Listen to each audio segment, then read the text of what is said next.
بسم اللہ الرحمن الرحیم ان الحمد للہ والصلاة والسلام علی رسول اللہ اللہم صلی علی محمد النبی الامی وعلی آلہ وسلم تسلیما قال رسول اللہ صلی اللہ علیہ وسلم لا یؤمن عبد حتی یحب لأخیہ ما یحب لنفسہ او کما قال علیہ الصلاۃ والسلام۔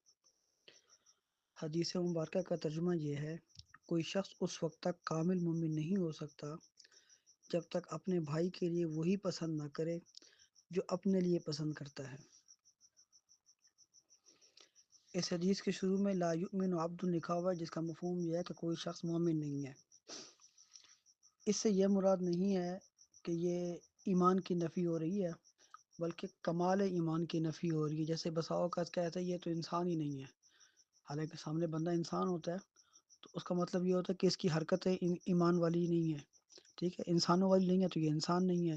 تو جس کی حرکتیں ایمان والی نہ ہوں اس کو کہتے ہیں کہ یہ اس کا ایمان کامل نہیں ہے۔ اب اس حدیث مبارکہ میں ایک معاشرتی رواداری کا اصول اور ضابطہ بیان کیا گیا ہے، وہ یہ کہ اگر کوئی شخص یہ چاہتا ہے کہ اس کی عزت کی جائے تو اسے لوگوں کی عزت کرنی پڑے گی۔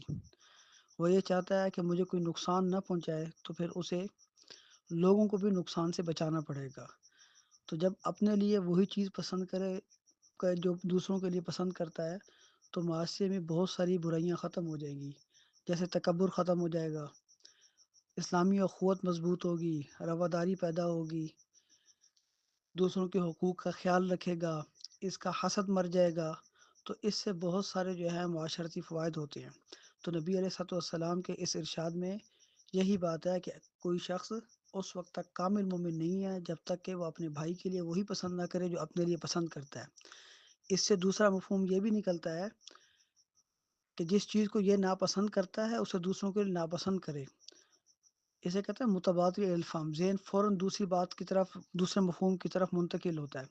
تو محبت ایک ایسی چیز ہے کہ جس وجہ سے کی جاتی ہے، تو جو اس کا متضاد ہو اس سے پھر بغض رکھنا بھی ضروری ہوتا ہے۔ تو بغض یہ ہے کہ اپنے لیے وہ پسند کرے جو بھائی کے لیے پسند کرتا ہے، اور جو دوسروں کے لیے اور جو اپنے لیے ناپسند کرتا ہے وہ پھر دوسروں کے لیے ناپسند بھی کرے۔ اللہ پاک مجھے بھی آپ کو بھی سمجھنے کی، عمل کرنے کی توفیق عطا فرمائے۔ اللہم صلی علی محمد النبی الامی وعلی آلہ وسلم تسلیما۔